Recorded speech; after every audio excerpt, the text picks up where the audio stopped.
দুর্গাপুজো। নমস্কার বন্ধুরা, আমি দোয়েল আবারও চলে এসেছি তোমাদের সঙ্গে নতুন একটা ভিডিও শেয়ার করার জন্য। আর হ্যাঁ, আজকের ভয়েসটা কিন্তু আমি দেবো না, দেবে আমার পুচকি। তো ওর মুখ থেকে শুনে নাও যে কিভাবে বানাবে।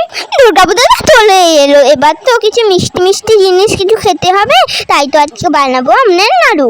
গুড় দিয়ে নারকেল নাড়ু বানানোর জন্য প্রথমে গ্যাস জ্বালিয়ে কড়াইয়ের মধ্যে অল্প কিছু জল দিয়ে দিলাম, তারপরে দিয়ে দিলাম পরিমাণ মতন গুড়টা নাড়াচাড়া করে দিয়ে দিলাম পরিমাণ মতন চিনি। আরো কিছুক্ষণ নাড়াচাড়া করে দুধটা এলাচ দিয়ে দিলাম, তারপর নারকেলটা দিয়ে আরো কিছুক্ষণ নাড়াচাড়া করতে হবে।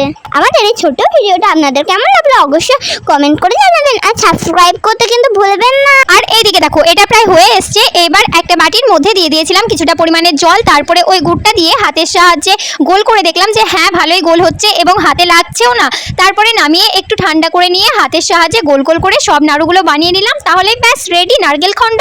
আর হ্যাঁ, এটা কিন্তু আমি নিজে বানাইনি, বানিয়েছে আমার দিদি। তো যাই হোক, চলো ফুচকিকে দেওয়া যাক, ফুচকি খেয়ে বলবে যে কিরকম হয়েছে। তো ওর মুখ থেকে শুনে নাও কিরকম হয়েছে।